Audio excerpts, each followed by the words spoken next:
everyone, and welcome back to the channel. Today is day 2 of ownership with the 2020 Toyota Supra. If you're new to the channel, this is my brother's Supra. I'm gonna steal it for the morning, get it out on the road, and see what it's like to drive.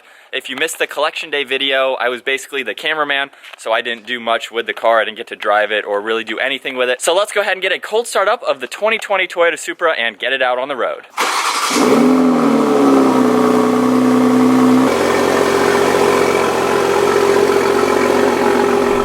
Alright, so getting Brian's 2020 Toyota Supra out on the road, it's a much different feeling knowing that this is his car and not just one that I'm driving just to do a review on. This is the second Supra that I've been able to drive, but it's a much different feeling knowing it's his car. I can drive it, I can almost do what I want with it, but it's not my car, so I still have to, you know, kind of do what Brian wants on the car. We're going to break it in, we're not going to do anything crazy with it. So there's not going to be any heavy accelerations in today's video, but overall first impressions, I'm getting used to some of the stuff on the inside, not just pointing it out to do a review. So it's easy to get used to, but there's some things that I still I just have it in normal automatic mode. That sounds so good already. That was about 15 miles an hour slowing down. So getting on the throttle a good bit, I'm sure it'll sound really good. But just overall impressions of his car, honestly, I do like it. I like the Supra. I do like the MK4 more, just from Fast and Furious, you know, growing up, that was the car. That was the iconic Supra until they have brought it back almost 20 years later. But I think they did a really good job at redesigning the car and bringing it back into a modern era. I know there's a lot of hate on the car, there's a lot of like on the car.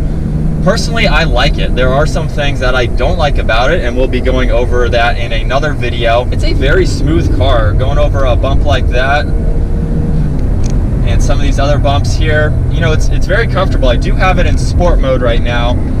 This does have active suspension, steering, throttle response, and you can configure that all in sport mode. You can automatically hear it get a little bit louder in the exhaust right away in sport mode. But personally, I do like this car. I think it's fun to drive. I'm not going to get it on too many back roads today, but let's go ahead and put it over into manual mode, just pushing that over to the left. The car is warmed up now, so we can not do anything crazy.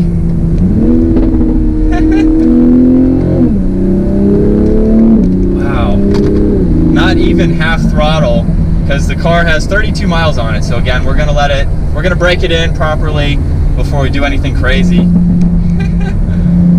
But it's crazy how quick this car really is. Sure, on paper it shows 335 horsepower, but from research and seeing other people dyno the cars, they're putting down almost 400 pound-feet of torque and much more horsepower than what it's rated on paper. So Toyota is actually kind of underestimating, or I don't know the right word to say for it. They're not really saying the actual numbers that this car can get. In the stock configuration,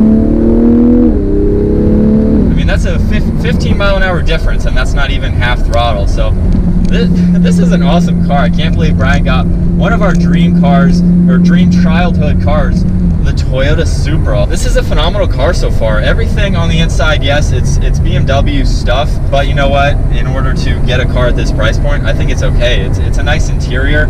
I do like that he has the premium. So the MSRP on this car is right around $56,000, and there's a few options that you can get on it.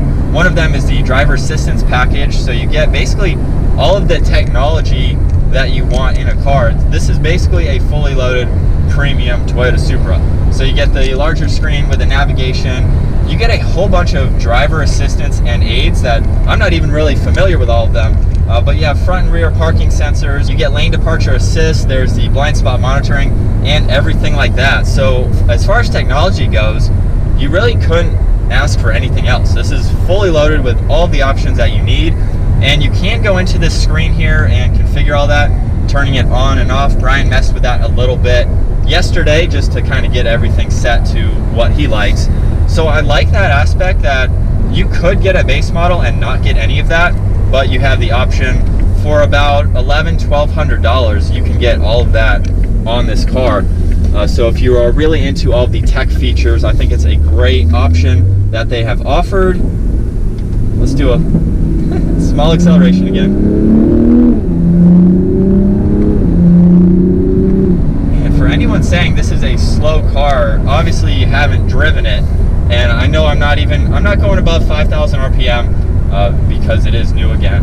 But even under 5,000, it gets up and moves.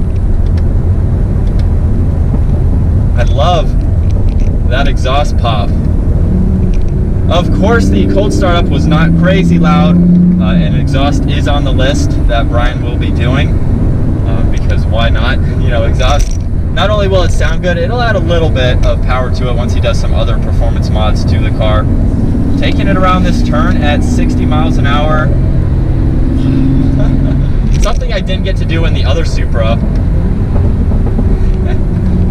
It handles very well. I cannot wait to get this out on the track and some mountain roads. It is a much smaller car than we anticipated. It's almost smaller than what I would prefer. Comparing this to my Audi R8, which is a two-door coupe just like this, I mean, it kind of feels the same. It does feel a little bit smaller, but I think it feels that way because of the shape and the design of the windshield and the sides here. They're pretty low. It doesn't hinder getting in and out of the car at all either, but it just gives it a different feeling. You feel like you're in a driver-focused car. Nothing is aimed at the driver, but it's hunkered down. You're in a sports car, and it's unlike any other car I have ever driven. So if you get the chance to get behind the wheel of a Supra, it's definitely a much different experience. But even with the design of the windshield and everything here, it doesn't hinder visibility too much over your left and right shoulder. The pillars are pretty bulky. But you know, with that car, that's the design that you're getting. So you're gonna sacrifice a little bit. I can easily see that car passing me there. So it's pretty open in the back, even though you have a little bit on the left and the right. So we'll go ahead and do a small minor acceleration again. Very responsive in these shifts. As soon as I touch it, tach drops into the next gear. So even though it doesn't have a manual transmission, which we all hope they are coming out with at some point, this transmission is super quick, very responsive. Woo. And it does need to be louder. It definitely needs to be louder. I've put like 5 miles on it so far right now, and really it's a comfortable car. I think it's awesome. I cannot wait to start doing more videos. We're gonna film another video later today, which you guys will see coming soon.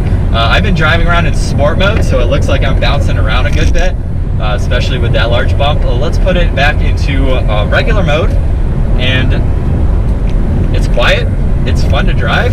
Let's put it in sport mode as we hit this turn here. I can't see anything going wrong with buying a Supra. This is a phenomenal car for the money. I think they are going to probably be in a resale value of $40,000, $50,000, maybe a little bit more than that. And obviously that's kind of just a guess, but we will just have to wait and see. Brian won't be getting rid of this anytime soon. Let's check the brakes on the car, because I think I'm lost. So I need to turn around. I can't get over how good that exhaust sounds. But might as well talk about the backup camera here. It does a really good job. The mirrors do kind of fold down on each side, which is something I had to get used to pulling this out of the garage. Very tight turning radius. Pulling this out of the garage, I had to get used to that. It's something that I've never had on a vehicle before. But let's just go over kind of the interior before I sum up today's video. Shifter is just like from a BMW, so I'm used to that. Everything, the climate controls are pretty much from BMW. Now, is that a plus or a minus? That's subjective to your own opinion. I don't think it is a negative towards this car. It makes this car affordable under that $60,000 mark. But other than that, I think it's a nice interior. We'll be going over things that we don't necessarily like in another video, so I will save that for the video that Brian will make on that. Well, that's gonna wrap it up for today's video. If you guys enjoyed it, be sure to give it a thumbs up, smash that subscribe button. We will have Toyota Supra merchandise coming soon. I just got my new Tacoma shirt in the mail the other day, so definitely check out our merchandise. That is down in the description as well. And I will see you guys in the next video. It sounds so good.